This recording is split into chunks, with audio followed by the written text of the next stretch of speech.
Mr. Chairman. Thank all of you for being here. Mr. Homestead, I'm going to give you a chance to respond because understanding it's more complicated, but I want to say a few things before I turn the floor over to you. First of all, I am a co-sponsor of the GAIN Act, and I think because we have several bipartisan pieces of legislation here that are incenting carbon capture and utilization with the dual purposes of preserving economy and also cleaning the environment at the same time. So I was going to ask you to respond to what Mr. Walk said, but the way I understand this is if you add on and make a significant investment with the goal of reducing your emissions and you're more efficient, that it would stand to reason that you would be more economical, and so your plant would be running more time, putting out more production.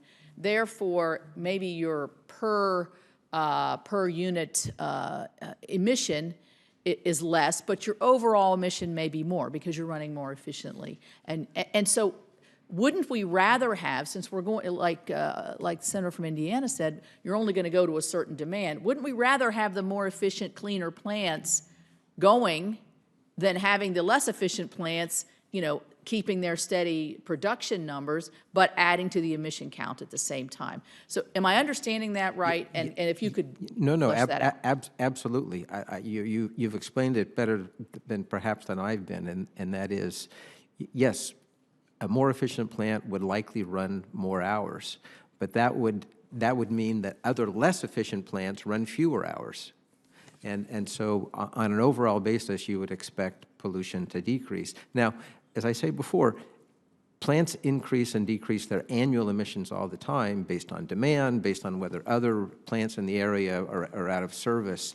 And the NSR program doesn't stop that, but we have all kinds of other laws in place to make sure that those variations we see on a year-to-year basis don't adversely affect public health.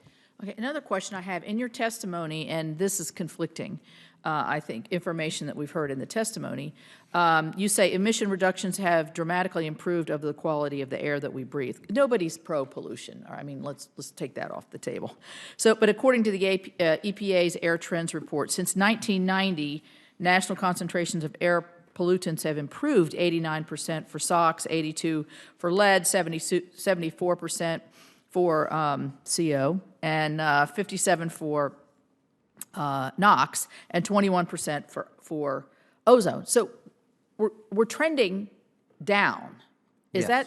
that a correct interpretation of what your testimony is? Yes, no, absolutely.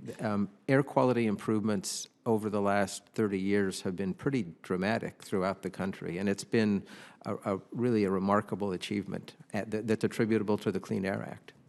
Well, as from one of those states that the senator from Maryland is, I guess he's downwind from West Virginia, and he's lucky to be there.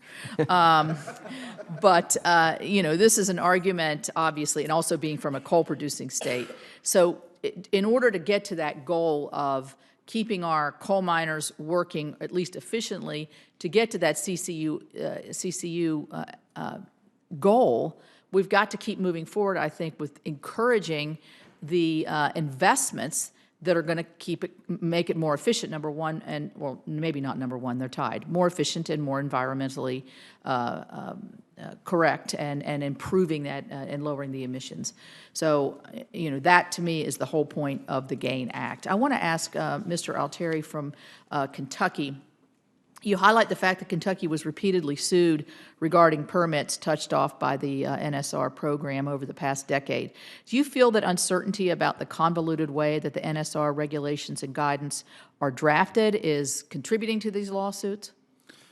Well, I think implementation of the rules, and I think it's been highlighted. So if you replace a turbine and then you run the unit more, then you're going to increase more than 40 tons per year, and that would trigger NSR.